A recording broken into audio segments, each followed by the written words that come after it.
looks yummy. Let's eat together. Okay, let's go.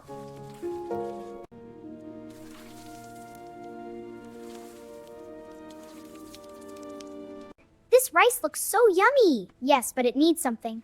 Look, here's the chutney. Perfect. Now let's mix it. So yummy. Delicious. Let's scribe. Yes, more food. Scribe.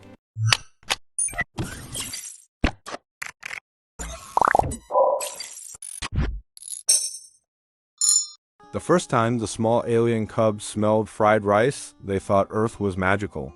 Their species called themselves the Virelli, a gentle, furred people, no taller than a human toddler. The cubs were even smaller, round-eyed, soft-eared, and endlessly curious. When the human exploration ship Aurora's Hope rescued a drifting Virelli colony pod, no one expected first contact to begin in the kitchen. It happened on a quiet evening in orbit above Earth. Chef Lena Park had just finished her shift when she heard soft pattering behind her in the galley. She turned, wooden spoon in hand, to find 3 tiny creatures peeking around the corner of the storage unit. They were fluffier than she expected. One had silver blue fur, another golden stripes, and the smallest was charcoal gray with oversized ears that twitched at every sound. Their luminous eyes were locked onto the steaming wok in her hands. The scent of garlic, soy sauce, and sesame oil filled the air. The smallest cub sniffed loudly. Lena blinked. Hello? The silver-blue cub took one careful step forward, then another. Soon all 3 were waddling toward the stove like determined little explorers. Behind Lena, Commander Hayes' voice crackled over the cum. Chef, be advised Virelli younglings have wandered out of their quarters. They're harmless, mostly. Mostly? Lena muttered. The golden-striped cub reached the counter and stretched tiny paws upward, barely able to see over the edge. Its nose wriggled as it inhaled deeply, and then it made a sound. Prura? It wasn't threatening, it was hungry. Lena laughed despite herself. You want some? The cubs froze at her voice, ears flattening for a moment. Then the charcoal gray one let out a tiny chirp and actually pointed at the wok. Inside, rice crackled against the hot metal. Bits of scrambled egg glowed yellow among green onions, carrots, peas, and small cubes of chicken. The soy sauce caramelized, giving the dish its signature golden brown sheen. The smell alone was enough to conquer galaxies. Well, Lena said softly, grabbing 3 small bowls. I guess first contact is happening now. The Virelli adults were polite, cautious diplomats. The cubs were not. The moment Lena set the bowls on the low table, the trio surrounded them like fluffy comets orbiting a star. They sniffed, they poked. The silver-blue cub dipped one claw into the rice and licked it experimentally. Its eyes widened, its ears shot straight up, and it made the loudest purring trill Lena had ever heard. The golden-striped cub immediately shoved its face into the bowl. Hey, careful, it's hot. Lena warned, but too late. The cub jumped back with a startled squeak, then blew on the rice with exaggerated seriousness. The charcoal gray one watched carefully, copying the motion with surprising intelligence.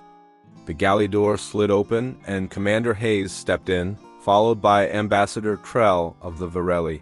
Trell was tall for their species, elegant and dignified, with fur the color of moonlight. He stopped short at the sight before him. 3 cubs, tails swishing wildly, were devouring fried rice with the focus of apex predators. They appear satisfied, Trell observed carefully.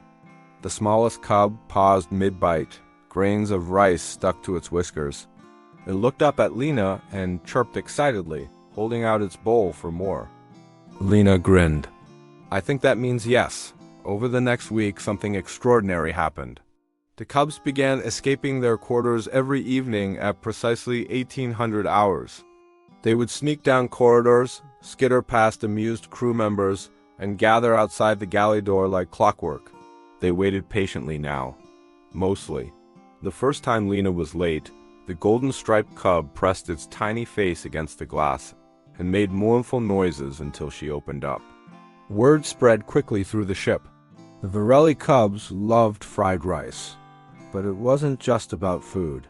The The Virelli had survived months stranded in space, their colony pod damaged by an asteroid storm. Supplies had been limited, stress levels high. The cubs had grown quiet, subdued, until fried rice. After their meals, they played again. They chased each other down hallways, tails flicking with joy. They began mimicking human words. Rice became their favorite, though it came out more like re-ease. Even Ambassador Trell noticed the change. During a formal meeting with Commander Hayes, Trell inclined his head. "Our young have not displayed such vitality since before the disaster," he said.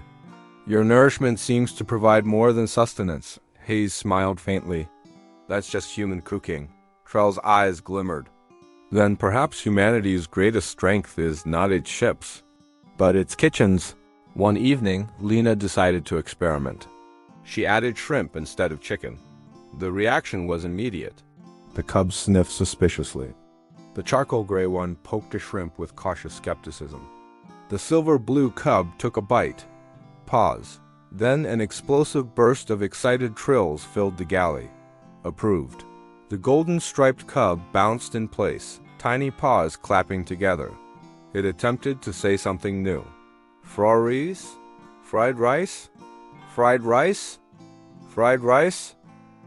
Blue cub bounced in place, tiny paws clapping together. It attempted an explosive burst of excited trills filled the galley. Approved.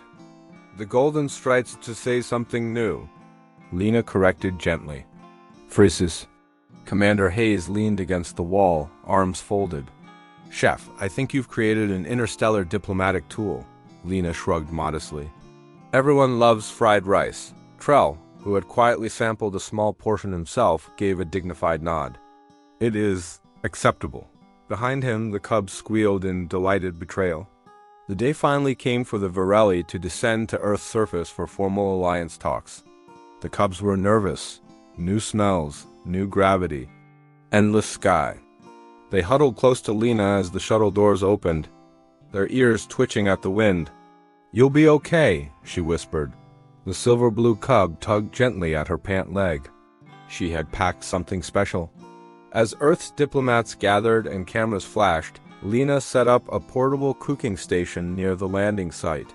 It wasn't official protocol, but Commander Hayes had approved it. The scent of garlic and sesame oil drifted across the field. The cubs' anxiety vanished instantly. They perked up, eyes shining.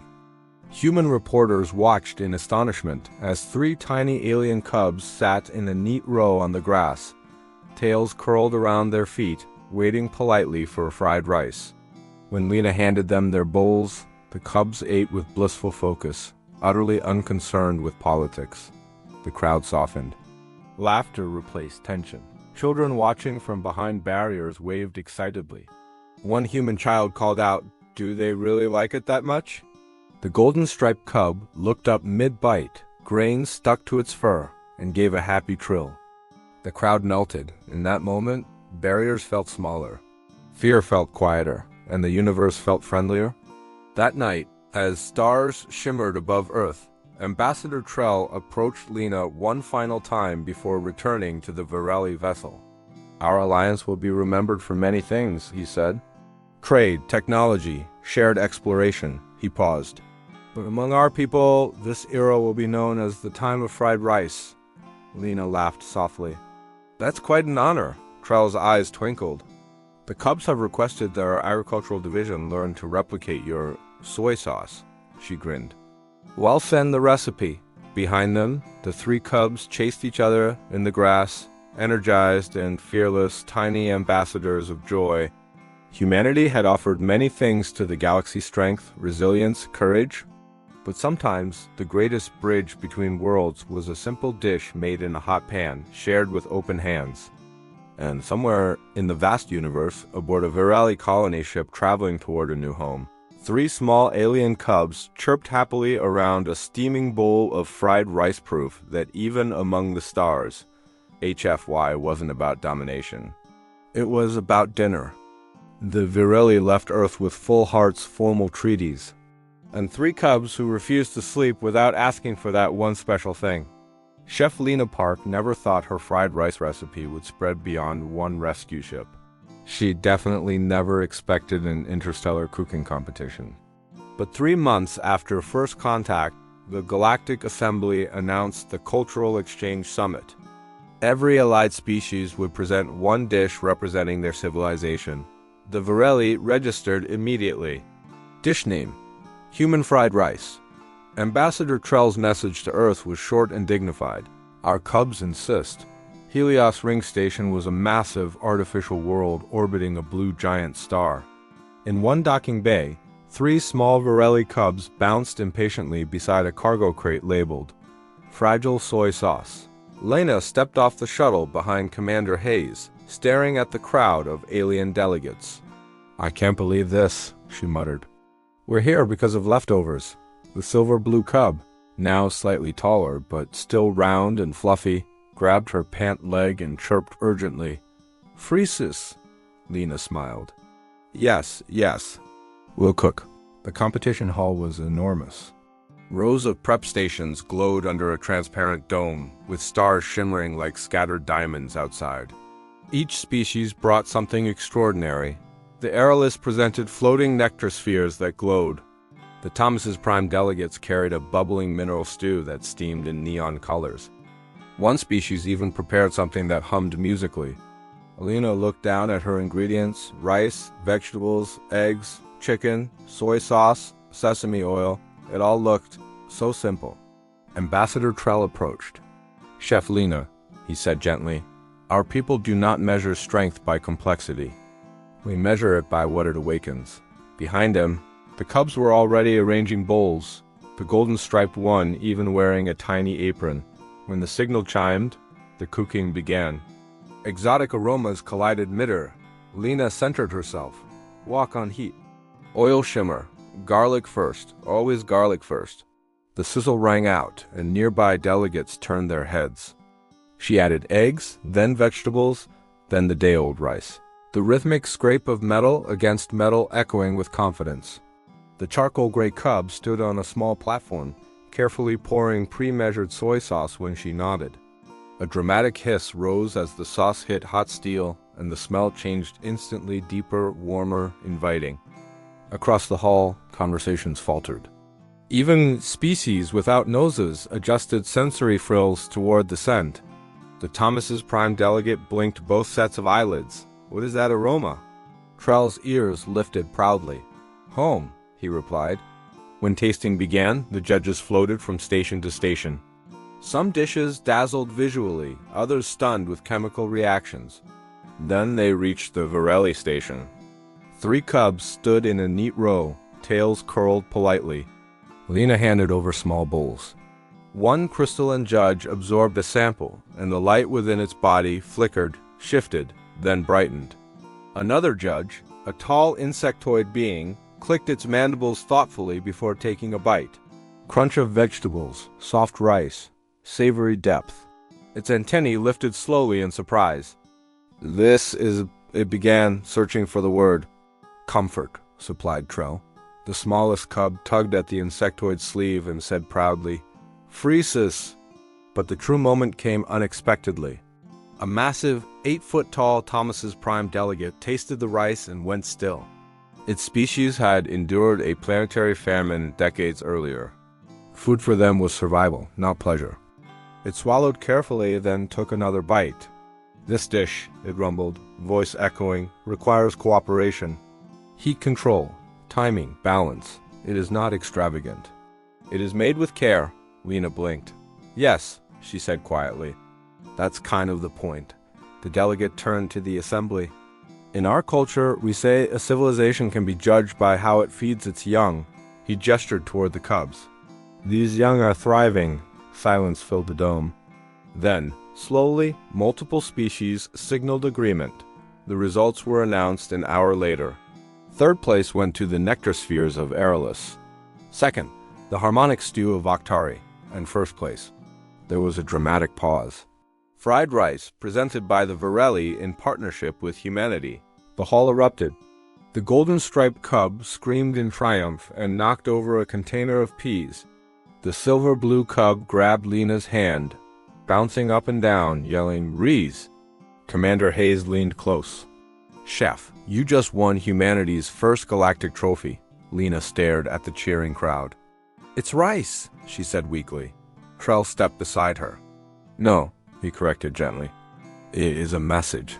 Later that evening, something even more extraordinary happened. Delegates from half a dozen species approached Lena, asking for the recipe, not to commercialize, but to share. The Thomas's Prime representative requested training for their culinary students. The crystalline Aerolase wanted to study heat application methods. The Cubs wandered between stations, proudly sampling modified versions, purple fried rice, floating fried rice, and one attempt that sparkled slightly. The charcoal gray cub tasted that one and sneezed glitter. As Earth's shuttle prepared to depart, Lena watched the cubs say goodbye. They were bigger now, braver. Ambassador Trell approached her one final time. "You have altered more than our cuisine," he said. Lena folded her arms shyly. "It's just food." Trell shook his head. "In times of fear, civilizations build weapons. And in times of hope, they build tables." He gestured toward the hall where dozens of species were still exchanging recipes. "You brought a table." As the shuttle lifted off, Lena smiled. Humanity had entered the galaxy not with conquest, but with a walk.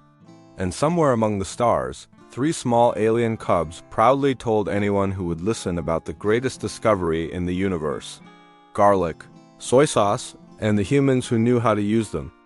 Thanks for watching. I hope you enjoyed this story. Don't forget to like, subscribe, and hit that notification bell for more Kayleys from across the galaxy. See you next time.